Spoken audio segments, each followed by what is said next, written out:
The opening hook has been pre-approved with the following content. You know, sometimes the good Lord puts folks in our path for a reason, even when we think we're better off alone. That was surely the case for Wyatt Reed, a rancher out in Wyoming Territory back in the 1870s. Man kept to himself mostly, worked from sunup to sundown, and figured that's all there was to life. But one winter evening, he heard something that'd change everything. A muffled cry coming from his storage shed, someone begging to be let out, saying they couldn't breathe. What Wyatt found in that shed, and what he chose to do about it, well, that's a story about the kind of courage this world could use more of. The morning light broke over the Wyoming hills as Wyatt Reed faced down the young stallion in the corral, man and horse sizing each other up, neither willing to give ground. Wyatt's weathered face remained impassive, lines etched by 30 years of Wyoming winters and relentless summer sun. He held the lead rope loosely in hands that bore the testimony of a lifetime of ranch work, calloused, scarred, capable. "Easy now," he murmured, his voice low and steady. "Ain't neither of us got anywhere better to be today." The stallion snorted, pawing the dirt, muscles tensed for flight. Wyatt made no sudden moves, just stood there, patient as the mountains. Time meant nothing to a man who'd learned that rushing only created more problems to fix. After what seemed like an eternity, Wyatt took a single step forward. The horse flinched, but held its ground. Another step, then another. His movements deliberate, almost gentle, despite his powerful frame. When his hand finally made contact with the stallion's neck, the touch was light as a feather. "That's it," he said quietly. "Just figuring each other out is all."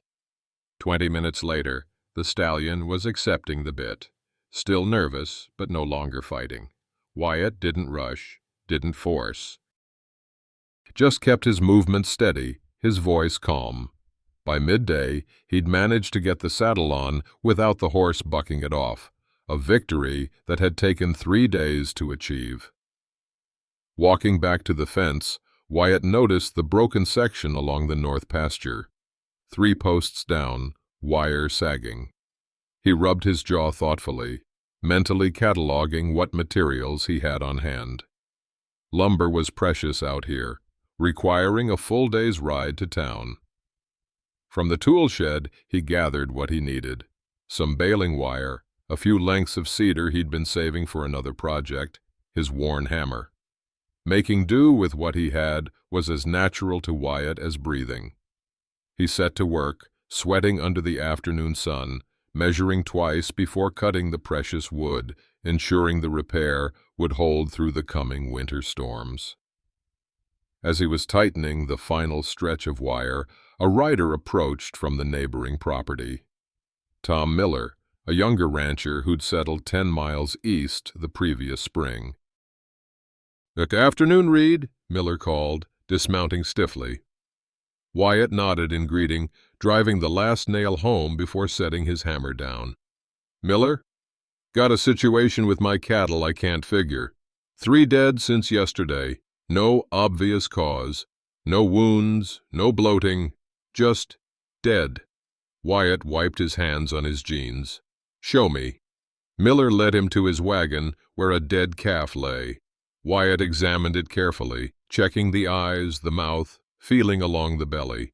He noticed the slight discoloration around the gums. "You got any larkspur growing in your north pasture, near the creek bed?" Miller frowned. "Purple flowers? Might be some there." "That's your problem. Poisonous to cattle. Kills them quick if they eat enough." Wyatt straightened up. "Need to fence off that section or clear it out before you lose your whole herd." Miller's expression shifted from confusion to relief. "Much obliged, Reed." "Don't know another man who could have diagnosed that without a veterinary degree." Wyatt shrugged. "Been ranching these parts 30 years. You see enough dead cattle, You learn what kills 'em. After Miller rode off, Wyatt returned to his cabin as the sun began its descent behind the mountains. The evening routine was as familiar as the lines on his own face. Horses fed and watered, cattle checked, tools cleaned and stored. The solitude suited him. No demands for conversation, no expectations to meet beyond keeping himself and his livestock alive. As the sun dipped below the mountains, Wyatt had no way of knowing his peaceful existence was about to be upended forever.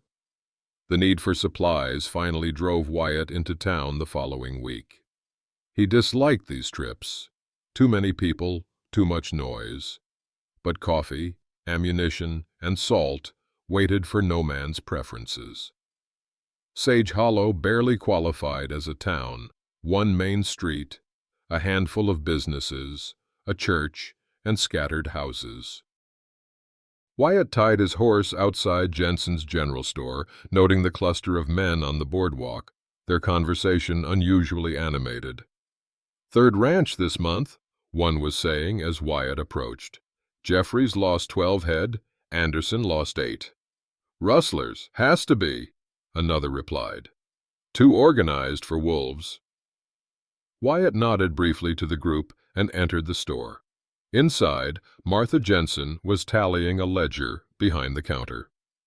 "Mr. Reed," she greeted him with a smile. "Been a while." "Ma'am." He handed her his short list of supplies. As she gathered his items, Sheriff Patterson entered, looking tired and irritated. He nodded to Wyatt.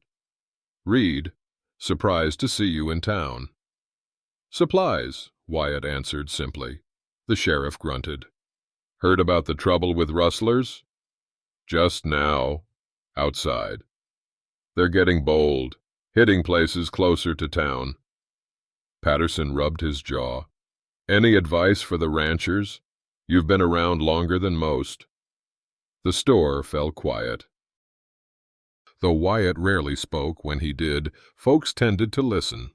He considered the question carefully. Set watches in rotation, different times each night. Don't be predictable. He paused. Mark your cattle in ways that ain't obvious. Inside of the ear, maybe. So if they show up elsewhere, you can prove they're yours. Young Jim Bowden, who'd bought the old Carson place last year, leaned forward. "What if we catch him in the act? Should we shoot first, ask questions later?" Wyatt met the young man's eager gaze steadily.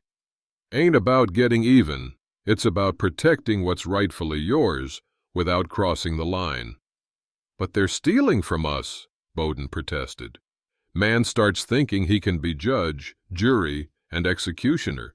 He ain't much different from the thieves," Wyatt replied quietly. "Law's there for a reason." The sheriff nodded approvingly. Several of the older men murmured agreement. Bowden looked chastened but thoughtful. Martha finished gathering Wyatt's supplies, totaling the cost. "Put it on your account, Mr. Reed?" "Yes, ma'am. Be settled after fall roundup." She waved away his concern. "Never known you to miss a payment." As Wyatt loaded his supplies, he noticed old Samuel Pierce watching him from his usual chair outside the barber shop. The man had to be pushing 80, one of the original settlers.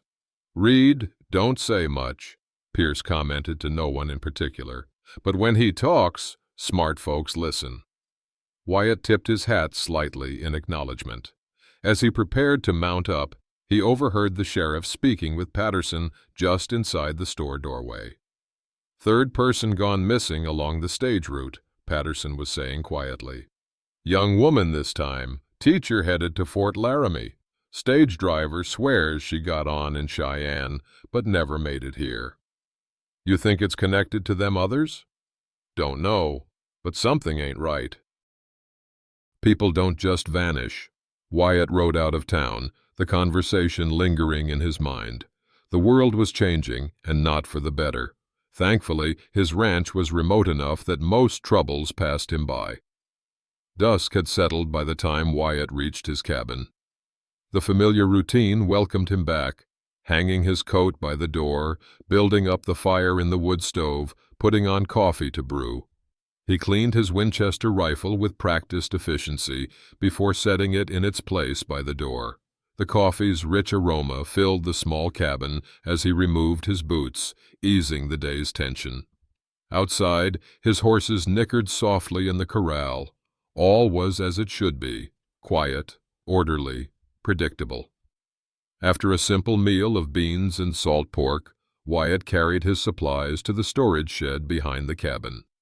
The small structure held his extra gear, preserved food, and tools, the accumulated necessities of a life lived self-sufficiently. As he stacked the new supplies on a shelf, a sound stopped him cold, faint but unmistakable, a muffled cry, like someone in distress. He stood perfectly still, listening. There it was again, coming from beneath a canvas tarp in the corner. Wyatt moved cautiously toward the sound, oil lamp held high. The tarp covered what appeared to be a large burlap sack, one he didn't recognize. It hadn't been there when he'd left for town. Another cry, desperate this time. "Please open it, I can't breathe." A woman's voice. Wyatt hesitated. In 30 years of ranching, he'd dealt with his share of strange situations, but nothing like this. It could be a trap. In these parts, a man who lived alone made an easy target. The voice came again, weaker now. "Please, help me." His pa's words echoed in his mind. Turning away from someone in need makes a man less than what the good Lord intended. Despite the potential danger, Wyatt knew he couldn't ignore suffering. He set down the lamp and drew his knife, carefully slicing open the burlap. As the sack fell open, a young woman tumbled out, gasping for air. Her wrists were bound, her face bruised. Her dress, once fine but now torn and soiled, suggested someone of education and means. She looked up at him with wide, terrified eyes. Her gaze darted around frantically, as if expecting others to appear. When she focused on Wyatt again, what he saw in her eyes wasn't just fear, it was a test of what kind of man he truly was. Wyatt moved slowly, keeping his hands where the young woman could see them. He'd dealt with spooked horses his whole life, knew that sudden movements only made fear worse. This was no different. "Can you walk?" he asked, his voice low and even. She nodded shakily, trying to stand. Her legs buckled beneath her, weak from hours confined in the sack. Without asking, Wyatt offered his arm for support, maintaining a respectful distance. "Cabin's just yonder," he said, nodding toward the warm glow visible through the trees. "Got a fire going." The woman hesitated only briefly before accepting his help. They made their way slowly from the shed, her steps growing steadier as they approached the cabin. Wyatt noted how she kept glancing behind them as though expecting pursuit.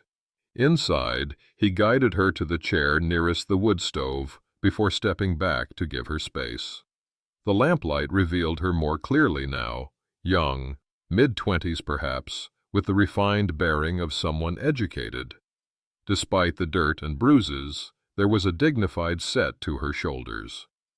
Without fuss, Wyatt poured water from a pitcher into a tin cup and placed it on the table within her reach. Then he added wood to the fire, giving her time to collect herself.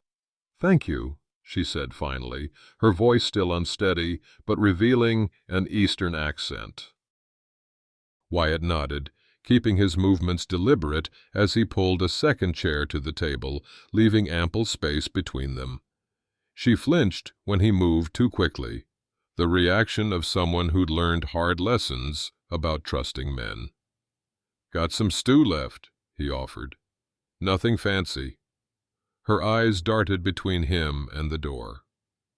"Why are you helping me?" Wyatt considered her question seriously. Seemed like the only proper thing to do. "You don't know what you're getting involved with," she warned, clutching the water cup with trembling hands. "Don't need to tell me anything you don't want to," Wyatt replied evenly. "But you're safe here." Her bitter laugh held no humor. "That's what the last man said, too." Wyatt met her gaze steadily. "Reckon words don't mean much then, judge by actions instead." Something in his quiet assurance seemed to reach her. The rigid tension in her shoulders eased slightly. "My name is Lydia," she offered cautiously. "Lydia Sawyer." Wyatt Reed. While she ate the simple stew he'd warmed, Wyatt gathered blankets and an extra pillow. He arranged them by the fire, as far from his own sleeping area as the small cabin allowed. "You take the bed," he said, gesturing to the simple frame against the far wall. "I'll sleep here by the fire."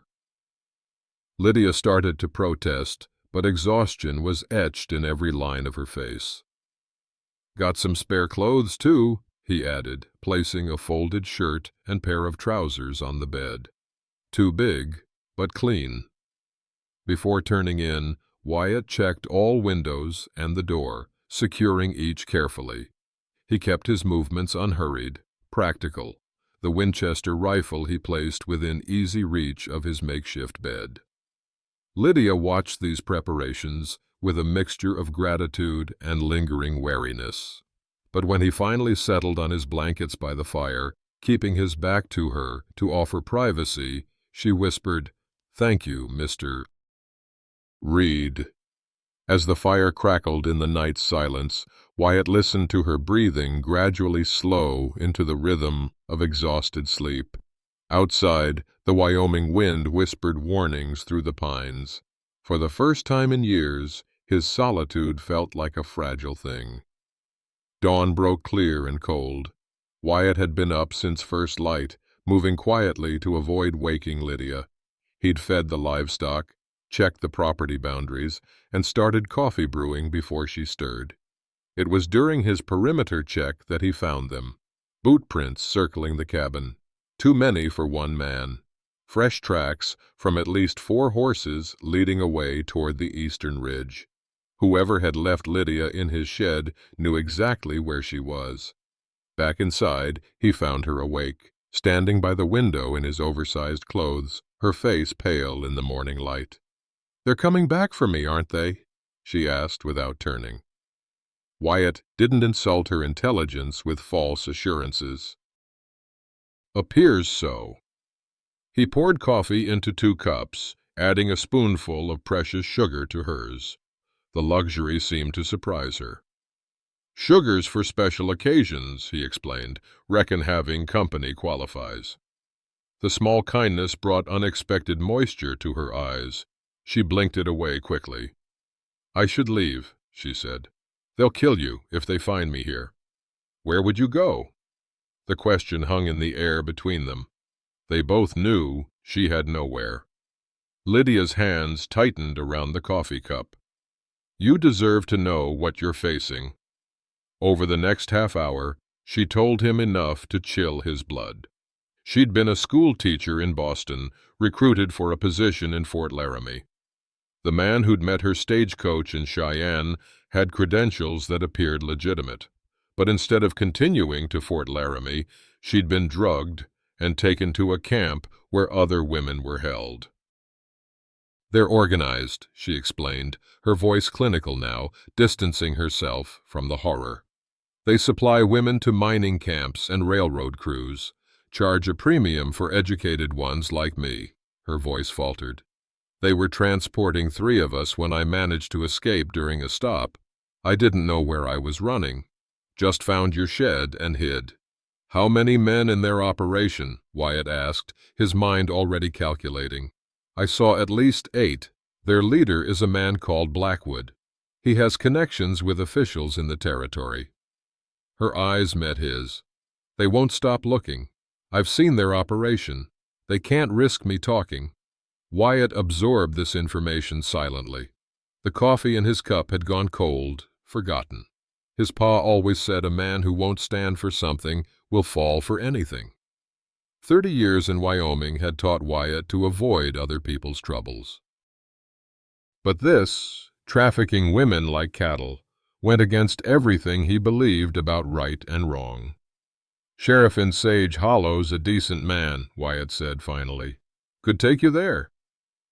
"The sheriff in Cheyenne was on their payroll," Lydia countered. "How can you be sure about Sage Hollow?" Before Wyatt could answer, movement on the distant ridge caught his eye. He moved to the window, keeping to the side to avoid being silhouetted. 3 riders had appeared against the skyline, too far to make out features, but close enough to see they carried rifles. They made no effort to conceal themselves. A message, not a sneak attack, yet. "They're watching," he said simply. Lydia paled, but straightened her shoulders. "Mr. Reed, these men don't leave witnesses. If I go with them, they might spare you. And if they don't? Then at least only one of us dies instead of both." Wyatt studied her, seeing beyond the fear to the courage it took to make such an offer. Then he shook his head. "My land, my choice." He moved to the chest near his bed and withdrew ammunition for the Winchester. "And I choose not to let them take you."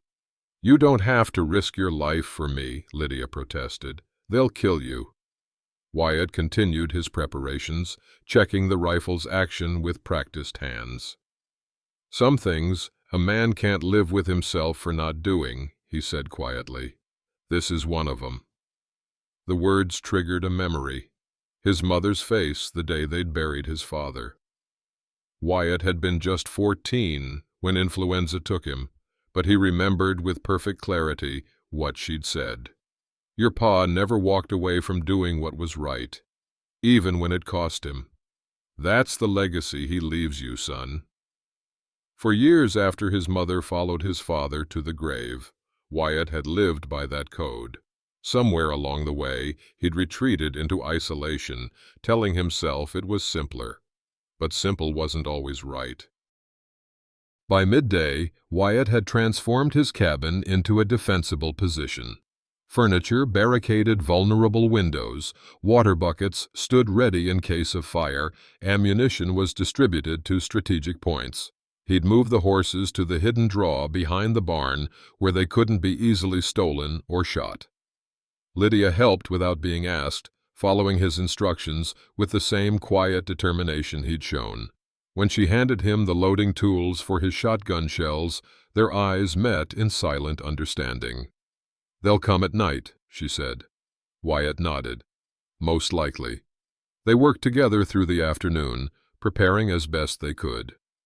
As dusk approached, Wyatt found himself watching the horizon where the riders had been, his mind turning over plans and possibilities.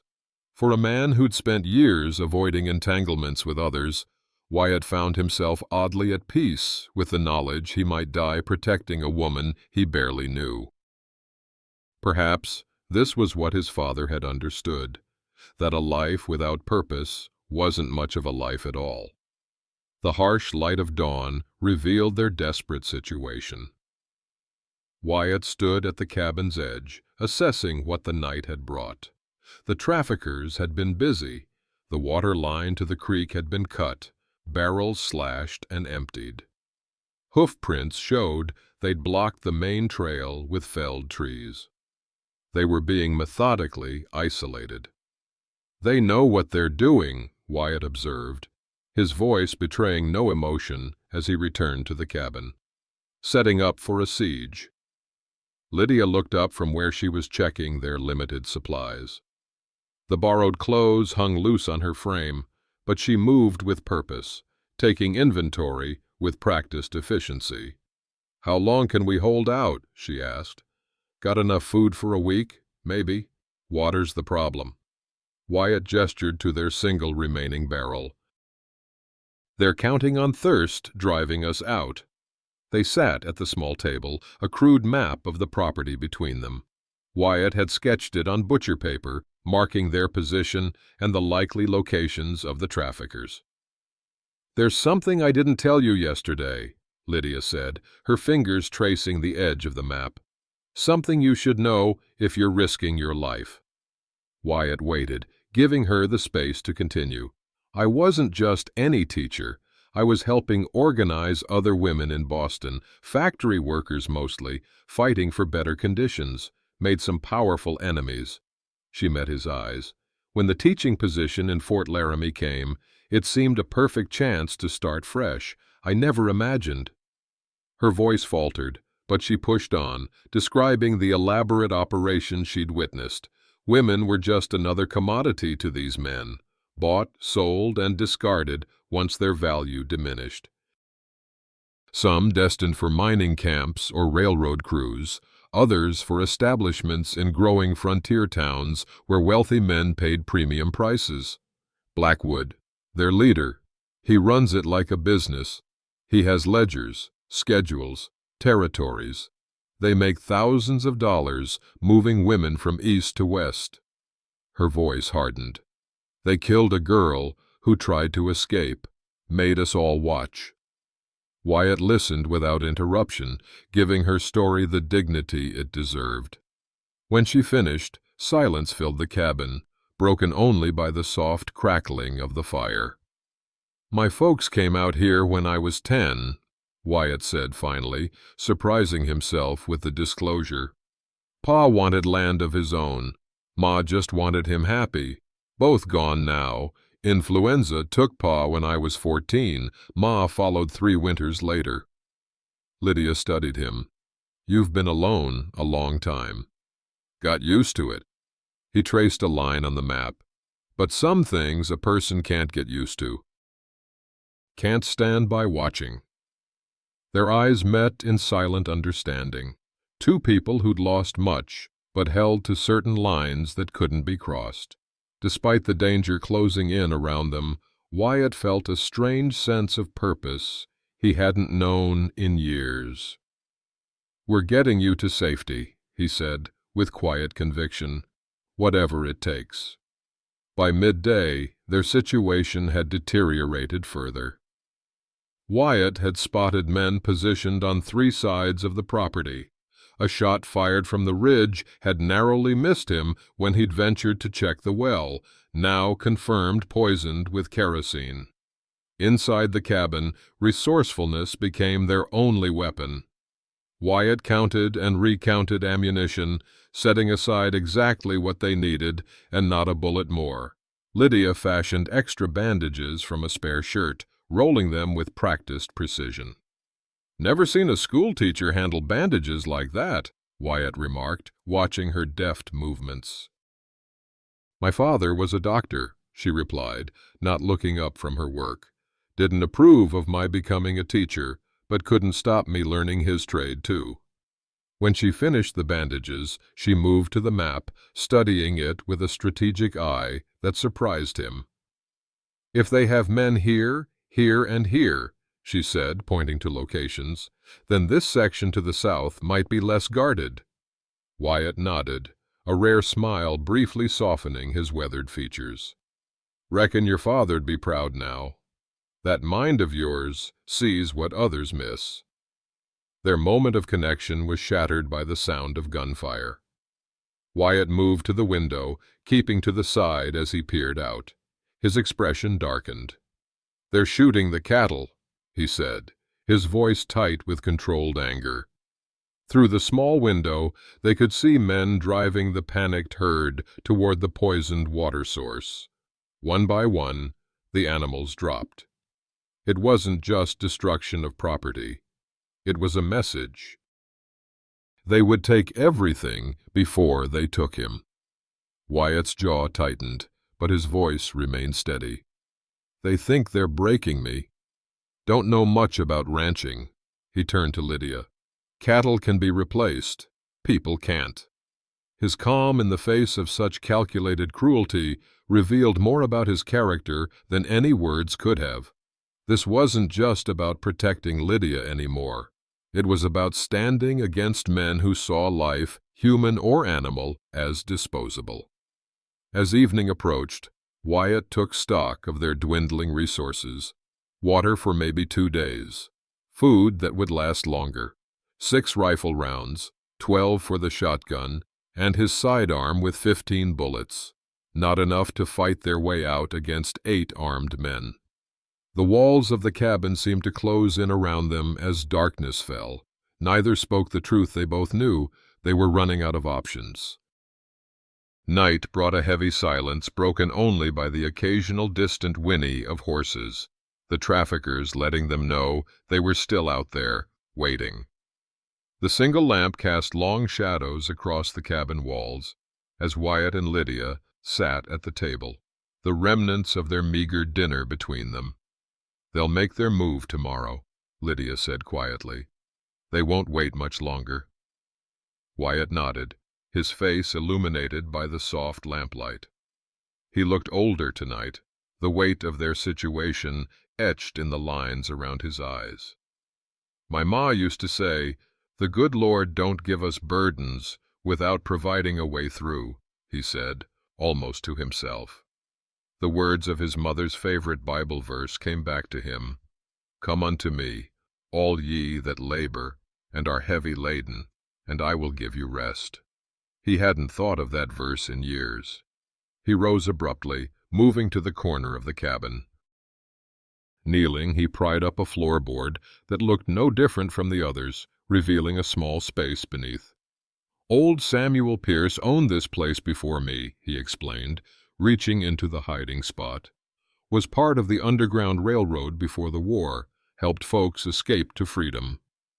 From the space, he withdrew a folded piece of yellowed paper. Spreading it on the table, he revealed a crude map different from the one he'd drawn. "Pierce showed me this when I bought the place. Said I might need it someday." His finger traced a dotted line on the map. "There's a tunnel, starts in the root cellar, comes out in a hidden canyon about half a mile south. Canyon connects to a back trail that leads toward town." Lydia stared at the map, hope flickering in her eyes for the first time in days. "Why didn't you mention this before?" "Wasn't sure it was still passable. Been 30 years since it was used." Wyatt studied the map. "But it's our best chance now." As they bent over the map, planning their escape, Lydia suddenly straightened. "I could create a distraction," she said, her voice firm. "Draw their attention while you circle behind them." Wyatt looked up, surprised by the suggestion, and by the courage behind it. "They want me alive," she continued. "I could approach from the front, make them think I'm surrendering. While they're focused on me, you could—" "No," Wyatt interrupted firmly. "We go together or not at all." "Mr. Reed," she said, meeting his gaze steadily, "I'm not suggesting sacrifice. I'm suggesting strategy." The determination in her eyes gave him pause. This wasn't the frightened woman he'd found in a sack 3 days ago.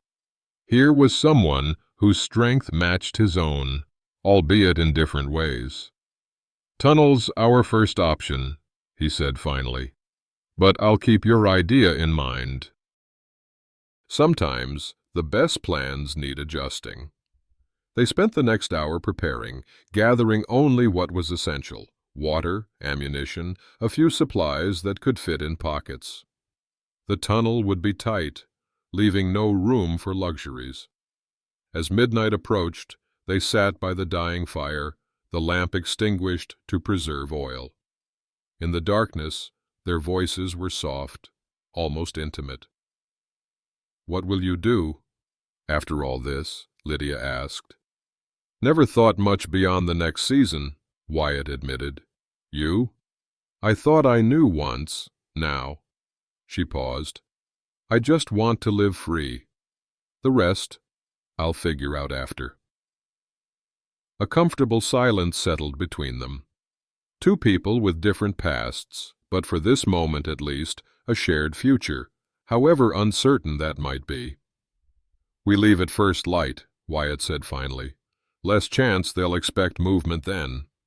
Lydia nodded, her profile just visible in the faint glow of embers. "Thank you," she said simply. "Not just for helping me, but for seeing me as a person, not property." Wyatt didn't respond with words. Instead, he poured the last of their precious coffee into 2 cups and handed one to her, a simple gesture that acknowledged their shared humanity and whatever bonds had formed through their ordeal. Tomorrow would bring either escape or confrontation.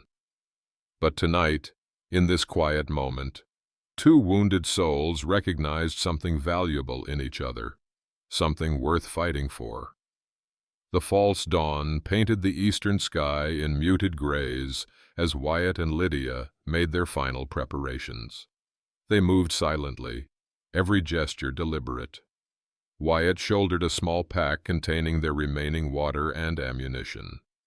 Lydia carried nothing that would slow her movement. Speed would be their greatest advantage.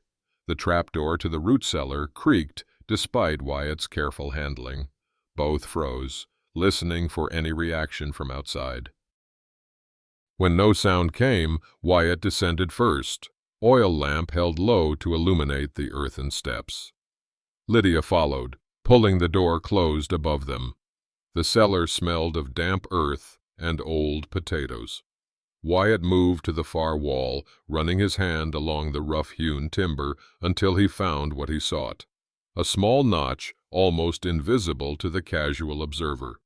When he pressed it, a section of the wall shifted slightly. "Help me here," he whispered.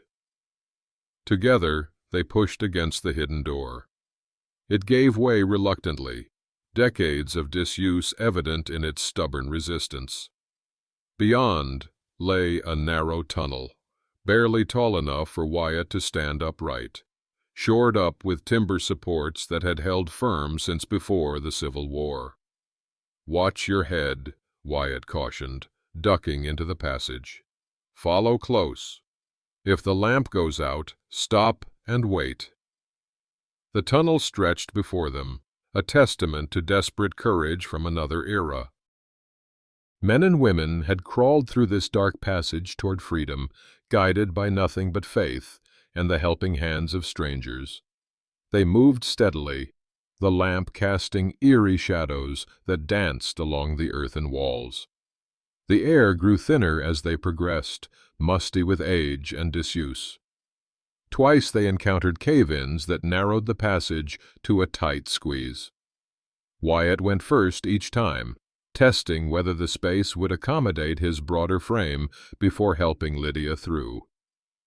After what seemed an eternity in the suffocating darkness, Wyatt stopped abruptly, raising his hand for silence. Somewhere ahead, a faint sound carried through the tunnel, the scrape of boot on stone. He extinguished the lamp immediately, plunging them into absolute darkness.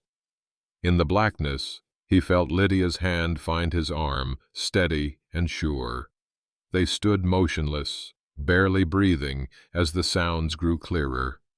Someone was in the tunnel ahead of them. Wyatt drew his revolver silently, moving Lydia behind him with his free hand. The darkness worked both ways. They couldn't see the intruder, but neither could they be seen. A match flared 20 yards ahead, illuminating a bearded face as a trafficker lit his own lamp. He was moving toward them, weapon drawn, checking the tunnel. "They've found the entrance," Wyatt whispered, his lips close to Lydia's ear. "When I move, stay put." Before she could protest, he slipped away, using the darkness as cover. Lydia remained frozen, straining to hear what was happening. The trafficker's lamp cast a growing circle of light as he approached her position. Just as the light would have revealed her, a scuffing sound came from behind the man. He whirled, raising his pistol, but too late. Wyatt materialized from the shadows, striking with the butt of his revolver. The trafficker crumpled without firing a shot. Wyatt quickly bound and gagged the unconscious man, retrieving the dropped lamp. "He'll be found eventually," Lydia observed, her voice steady despite the close call. "Can't be helped. We need to move faster now." They pressed on with renewed urgency, no longer concerned with stealth. 10 minutes later, they felt a slight breeze, the first fresh air in over an hour of underground travel. The tunnel exit was partially collapsed, requiring them to dig through loose soil before emerging into the pale light of early morning. They found themselves in a narrow canyon, just as Pierce's map had indicated, shielded from view by towering rock walls and scrub pine. Lydia inhaled deeply, relief evident in her face. "We made it." "Part way," Wyatt cautioned, already scanning their surroundings. "Still need to reach town." They followed the hidden trail that wound through the canyon, eventually connecting to an old deer path that led toward Sage Hollow. As they crested a rise, Wyatt paused to look back. In the distance, smoke rose from the direction of his cabin. "They've figured it out," he said grimly. "Burning the place." Lydia touched his arm lightly. "I'm sorry." Wyatt's expression remained impassive, but something flickered in his eyes, not regret but resolution. Just wood and nails. Can be rebuilt. They pressed on toward town, both aware that the pursuit would intensify once the traffickers realized their quarry had escaped. Sage Hollow looked different in the harsh light of their circumstances, no longer just a place to purchase supplies, but their only hope for safety. They entered town from the southern trail, drawing curious stares from the few people already about their morning business. Wyatt led them directly to the marshal's office, a simple clapboard building with a single cell visible through the front window. Marshal Daniel Harrington looked up from his desk as they entered, his weathered face registering surprise at Wyatt's disheveled appearance. "Reed? Didn't expect to see you in town twice in 1 week." His gaze shifted to Lydia, taking in her borrowed clothes and the fading bruises on her face. "Need to talk, Marshal. Private-like," Wyatt said quietly. Harrington nodded, gesturing for them to follow him to a back room. Once the door closed behind them, Lydia began speaking, laying out the trafficking operation with the same precise clarity she'd shown Wyatt. She described Blackwood's organization, his connections with officials, the women she'd seen bought and sold like cattle. The marshal listened without interruption, his expression growing increasingly grave. When she finished, he rubbed his jaw thoughtfully. "Making some mighty serious accusations," he said finally.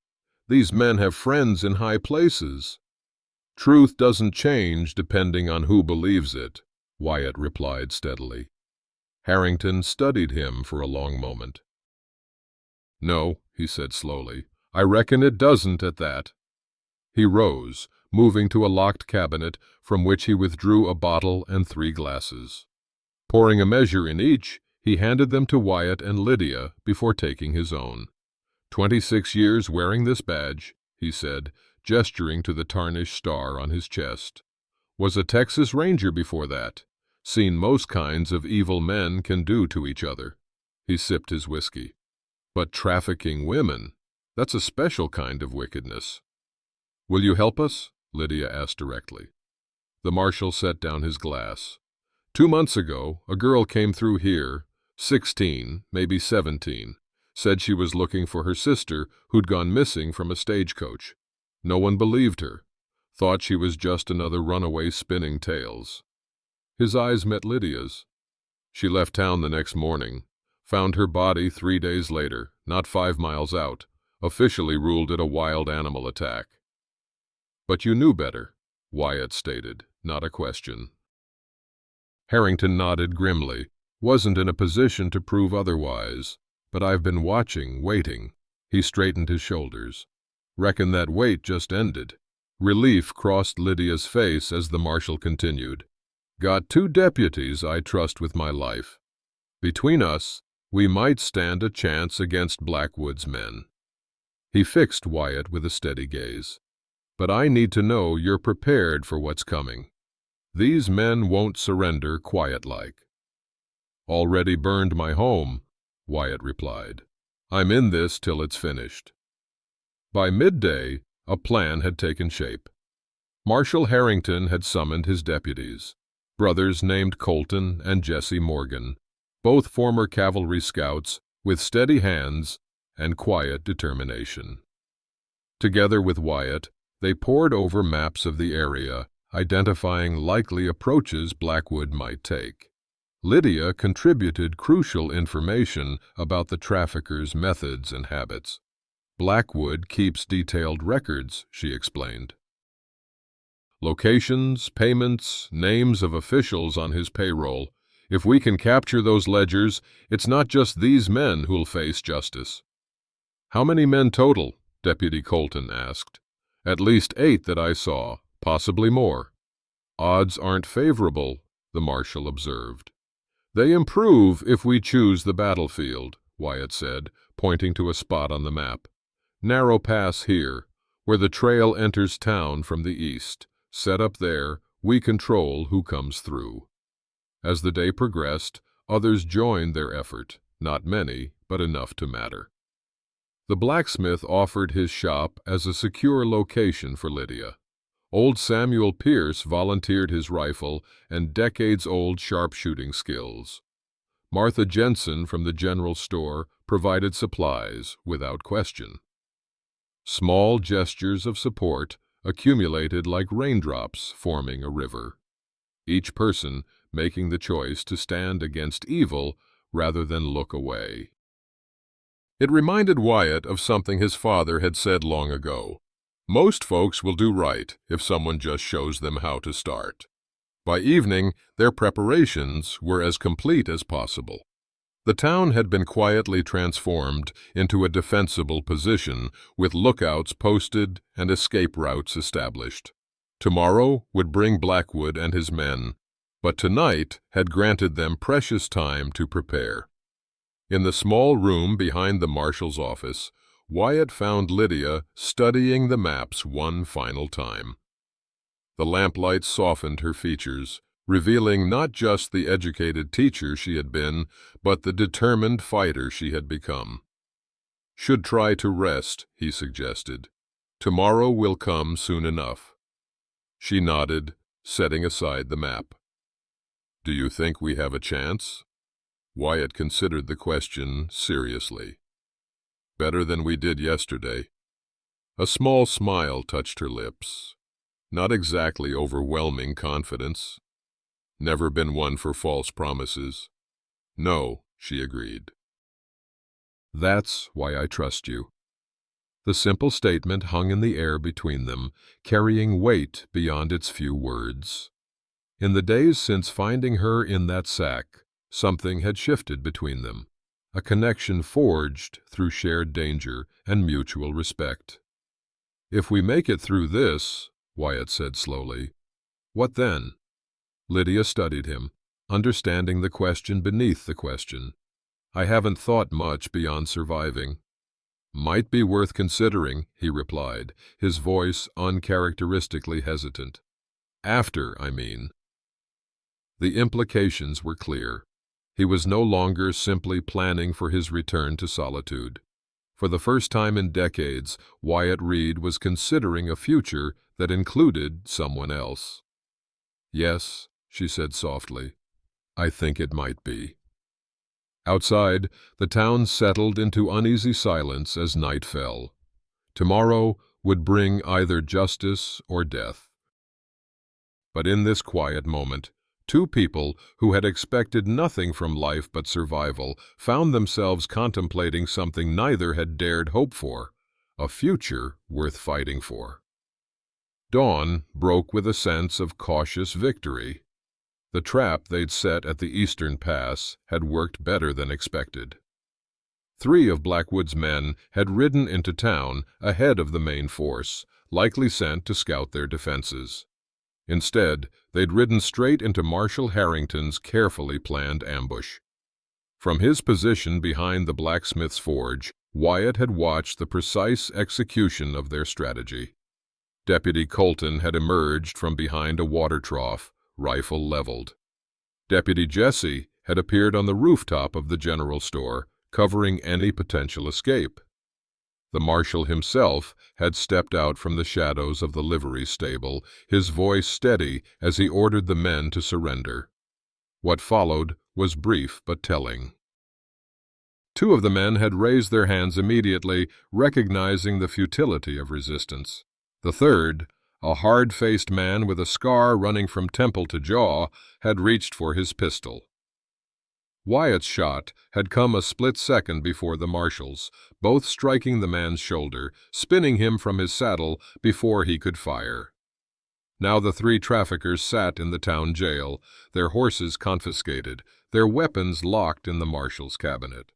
One of them had started talking almost immediately, hoping to save his own skin by revealing details about Blackwood's operation.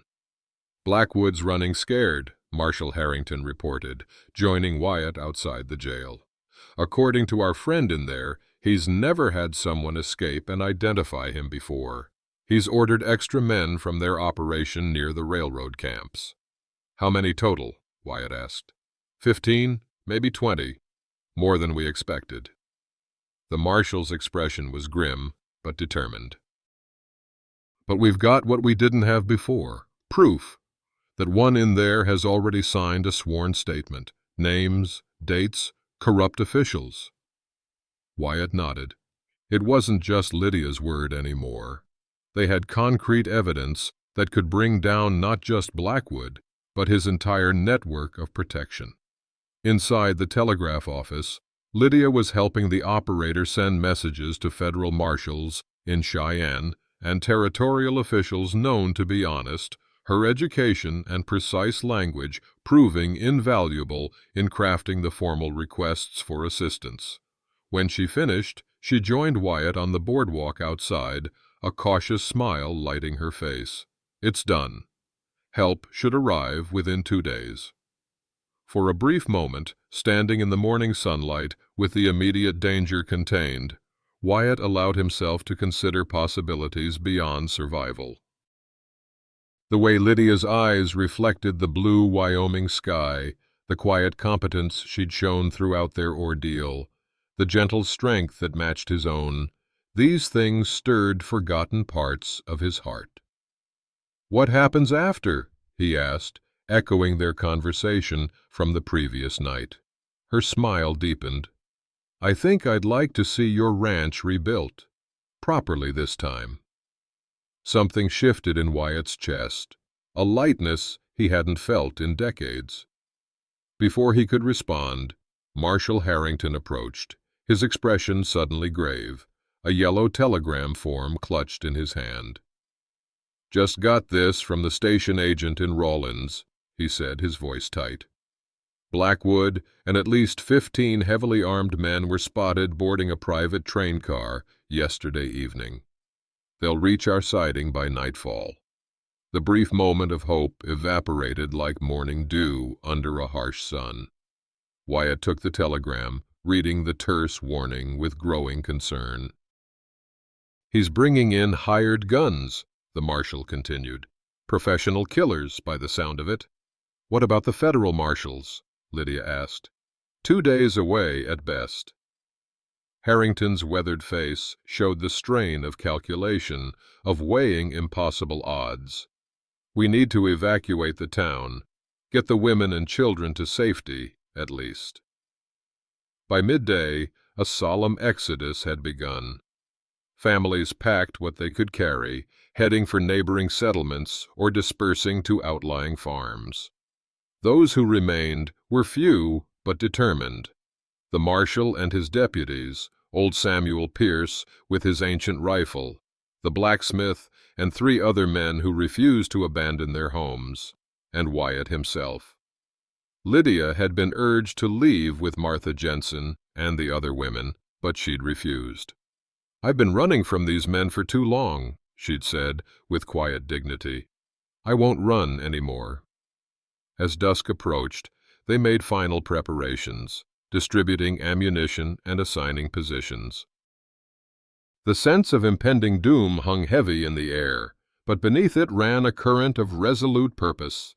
These men and women had chosen to stand against evil, regardless of the cost. The attack, when it came, was more devastating than any of them had anticipated. Blackwood's men didn't ride openly into town, as expected. Instead, They approached from multiple directions under cover of darkness, setting fires at the outskirts to create confusion and draw defenders away from their positions. The town stable erupted in flames first, followed by the feed store and then the church. As men rushed to battle the spreading fires, gunfire erupted from the shadows. Deputy Jesse fell first, shot as he attempted to organize a bucket line at the church. From his position near the marshal's office, Wyatt spotted a group of riders circling behind the buildings, attempting to flank their position. He fired twice, downing one man, before racing to warn the others. The battle devolved into chaos. Smoke billowed through the town, obscuring vision and burning lungs. Gunfire echoed from multiple directions, making it impossible to track the attackers' positions. The carefully planned defense crumbled as defenders were forced to split up to fight the fires threatening to consume the entire town. Through the confusion, a tall figure on horseback appeared at the end of the main street. Blackwood himself, easily recognizable from Lydia's description. He sat watching the destruction with cold detachment, flanked by 4 armed men. Marshal Harrington had been shot in the leg, but remained at his post, firing steadily at attackers attempting to break into the jail where the captured traffickers were held. When the jail door finally splintered under repeated blows, he continued fighting until overwhelmed by 3 men who dragged him into the street, beaten and bloody. Wyatt, pinned down behind the remains of a burning wagon, could only watch as the jail was emptied, the prisoners freed and armed with confiscated weapons. The town they'd tried so hard to defend was falling apart around them. Then came the moment that would burn itself into Wyatt's memory forever. From the blacksmith shop where she'd been sheltered, Lydia emerged, apparently trying to reach the wounded marshal. Before she'd taken 3 steps, Blackwood's men surrounded her. Wyatt attempted to reach her, firing as he ran, but a searing pain exploded in his side as a bullet found its mark. He stumbled, fell, tried to rise again, only to be struck from behind. As consciousness faded, the last thing he saw was Lydia being dragged toward Blackwood, her face set in defiant anger despite her captivity. Through the gathering darkness, he heard Blackwood's voice, cold and precise. "Bring Reed. I want him alive enough to watch what happens to women who run from me." The world returned in fragments of pain. Wyatt regained consciousness to find himself in an unfamiliar room, the taste of blood in his mouth, every breath sending shards of agony through his ribs. A cool cloth touched his forehead, and he forced his eyes open to see an older woman he recognized as the marshal's wife, Sarah Harrington. "Easy now," she murmured, continuing to bathe his face. "You took quite a beating." Wyatt tried to sit up, only to have gentle but firm hands press him back down. "Lydia," he managed to say, his voice a raw whisper. Sarah's face tightened. "They've got her. And Daniel, too. Blackwood's men are holding them at the hotel." With careful movements, she helped Wyatt drink water from a tin cup. As his mind cleared, he took stock of his injuries. At least 2 broken ribs, a bullet graze along his side, various cuts and bruises, painful but not life-threatening. "How many of us left?" he asked. "Few enough," she replied grimly. "Samuel Pierce is organizing what resistance he can. Colton Morgan survived, though his brother didn't. Maybe 10 men total who can still fight." Wyatt absorbed this information silently. The odds, already long, had become nearly impossible. Through the window, he could see the remains of Sage Hollow smoldering in the morning light. The church and stable were completely destroyed. Other buildings stood damaged but intact. The town he'd known for 30 years looked like a battlefield, which he supposed it now was. With Sarah's reluctant assistance, Wyatt managed to stand. Every movement was agony, but he forced himself to breathe through it. If Lydia still lived, nothing else mattered. In the main room of what he now recognized as the doctor's house, he found Marshal Harrington propped up in a chair, his wounded leg bandaged, his face a map of bruises. The lawman looked up as Wyatt entered, a mixture of relief and grim resignation in his eyes. "Thought we'd lost you," Harrington said. "Not yet." Wyatt lowered himself carefully into a chair opposite the marshal. "What's the situation?" Harrington's account was bleak. Blackwood held the center of town, using the hotel as his headquarters. Lydia and the other prisoners were being held there, their fate uncertain.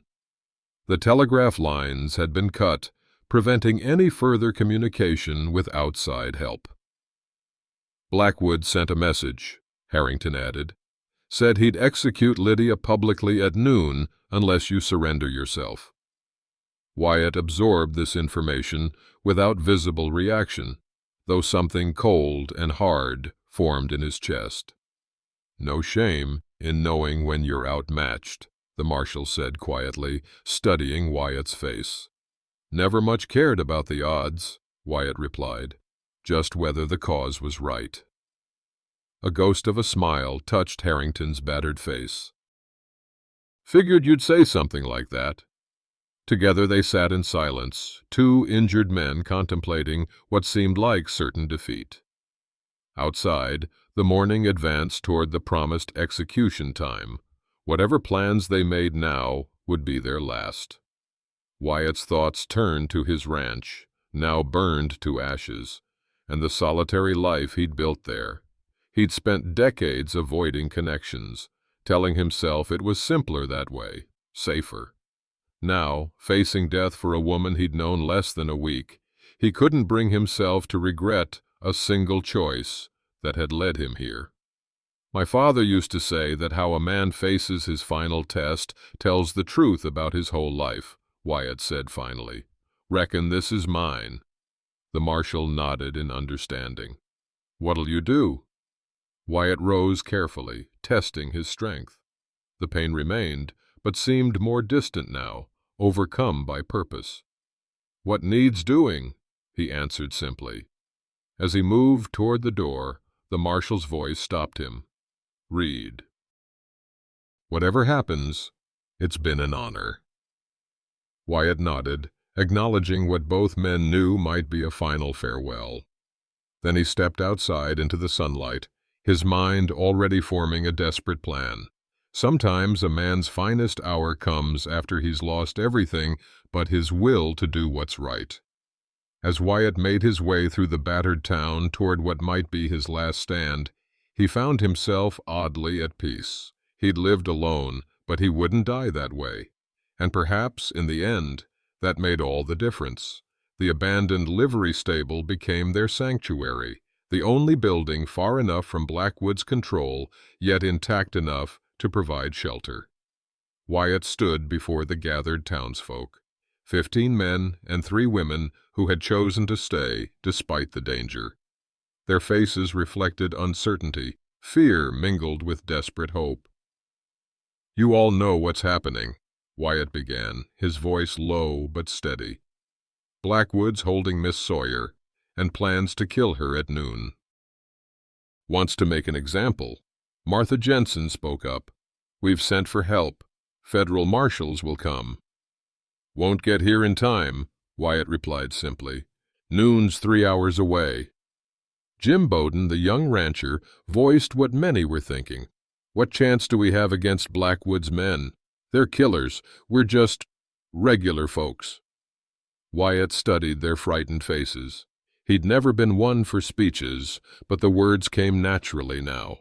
"Ain't asking you to do it for me or even for her," he said quietly. "Do it because someday you'll have to tell your children what kind of person you chose to be when it mattered." The simplicity of his statement hung in the air. "Those men out there," Wyatt continued, "they only have power because good folks look away. Been that way since the beginning of time." Bill Thompson, the hardware merchant, straightened his shoulders. "I've got a store to protect." But I reckon I've also got a Winchester rifle and boxes of ammunition that might be put to better use right now." Martha Jensen stepped forward. "I've got bandages and medicine stored in my cellar, and I can shoot better than most men here, if it comes to that." One by one, they committed, not with grand declarations, but with practical offers of help.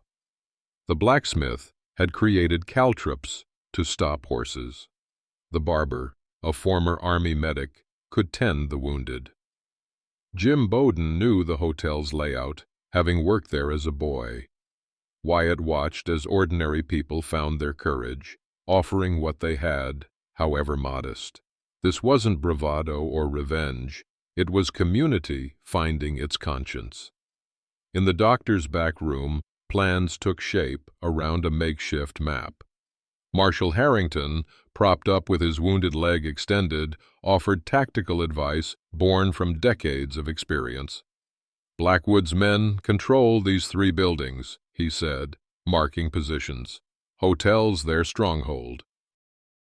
Lydia's likely being held in one of the upper rooms." "How many men guarding the hotel itself?" Wyatt asked.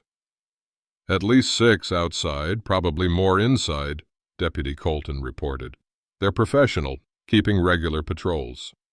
Each person contributed knowledge: the hotel's back stairs, which floorboards creaked, which windows could be accessed from adjacent rooftops. Throughout the planning, Wyatt noticed something unexpected. People were deferring to him.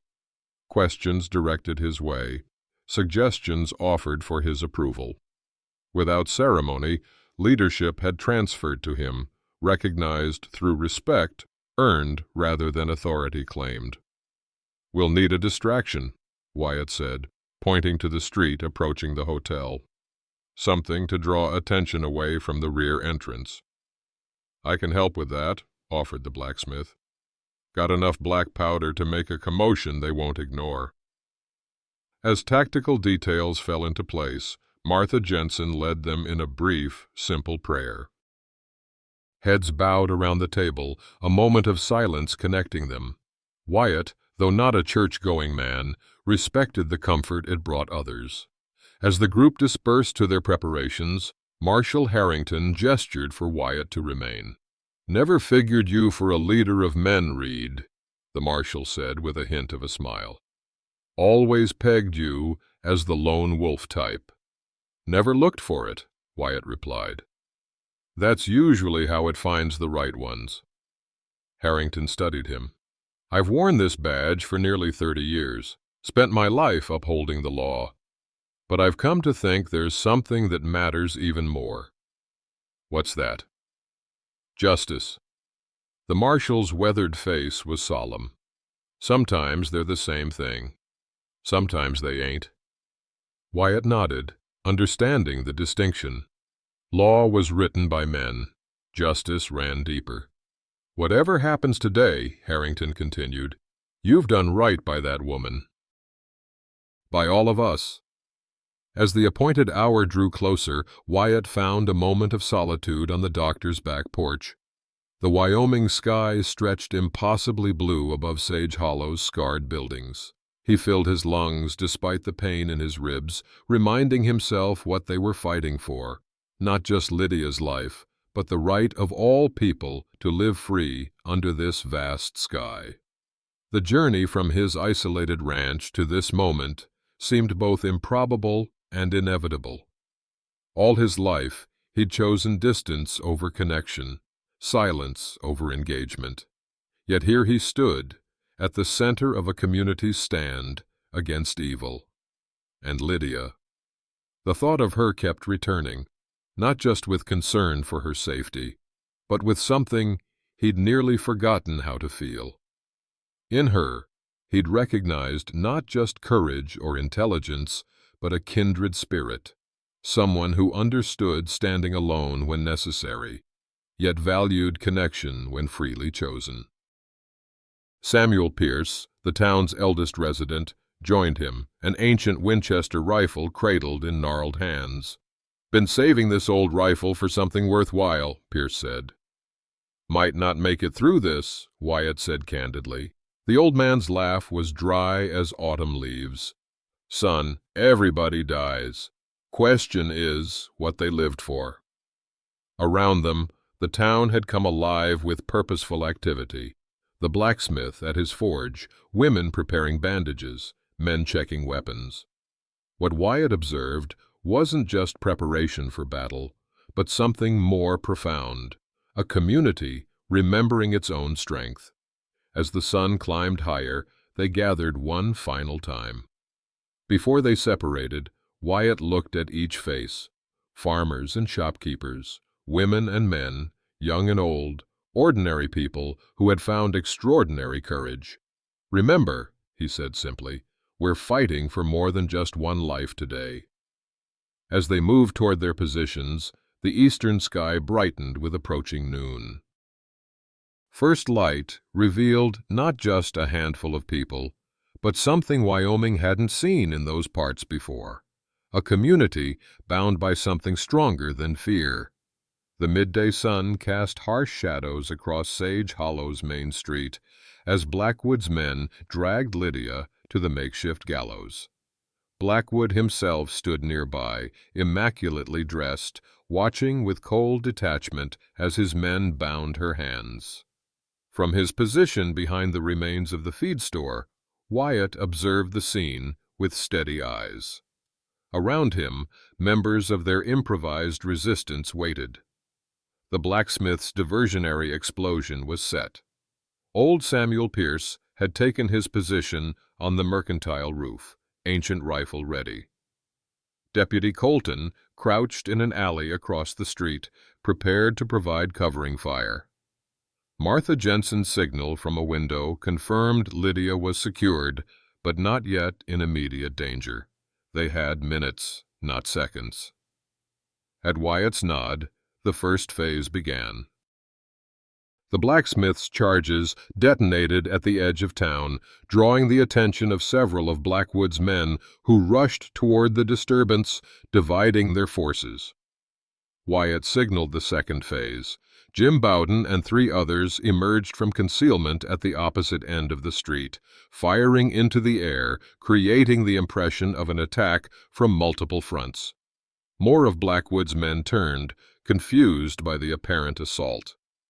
Wyatt approached the hotel from behind. 2 of Blackwood's men remained on the platform with Lydia, while Blackwood himself stood nearby, his face darkening with anger. Samuel Pierce took careful aim and fired. 1 guard fell, clutching his shoulder. The second turned, searching for the source, giving Lydia her opening. She drove her shoulder into the distracted guard, knocking him from the platform. Though her hands were bound, she'd created critical seconds of confusion. Wyatt closed the distance in a controlled rush. 2 of Blackwood's men spotted him, but were forced to seek cover as Deputy Colton provided covering fire. Blackwood turned toward Lydia, fury replacing his cold detachment as he drew his pistol. "Enough of this," he snarled, taking aim. Wyatt's shot struck Blackwood's arm, sending the pistol spinning away. The trafficking leader whirled to face him, recognition flashing in his eyes. "Reed," he spat, "should have killed you when I had the chance." "Not the first mistake you've made," Wyatt replied, keeping his weapon trained on Blackwood. Around them, the battle shifted. Several of Blackwood's men had fled, unwilling to die for their employer. Others, cornered by determined defenders, were surrendering. Blackwood, seeing his operation crumbling, lunged toward a fallen weapon. Lydia, who had worked her hands free, grabbed a discarded pistol and fired. Her shot caught Blackwood in the leg, stopping his advance. "That's for every woman you've ever trafficked," she said, her voice steady. Marshal Harrington appeared, leaning heavily on a cane, his marshal's badge gleaming in the sunlight. "James Blackwood," he announced formally, "you're under arrest for trafficking, kidnapping, murder, and about a dozen other charges I'll enjoy listing for the judge." Within an hour, the tide had fully turned. The remaining traffickers, seeing their leader captured, laid down their weapons. The townspeople secured the prisoners under Deputy Colton's supervision. What Wyatt had hoped might be possible had become reality, not through superior firepower, but through a community finding its collective courage. The following days brought a flurry of activity. Federal marshals arrived, taking custody of Blackwood and his men. Lydia provided formal testimony, her detailed account leaving no doubt about the trafficking operation. The recovered ledgers implicated numerous officials throughout the territory. The wounded were tended, the dead buried with dignity, and the town began rebuilding. Through it all, Wyatt found himself in an unfamiliar position, at the center of a community that regarded him with genuine respect. As he helped repair damage to the church roof, Marshal Harrington approached, walking with a cane but recovering well. "Had a wire from the territorial governor," the marshal said. "He's mighty impressed with how we handled Blackwood. Wants to thank you personally." "Was a community effort," Wyatt replied, uncomfortable with the attention.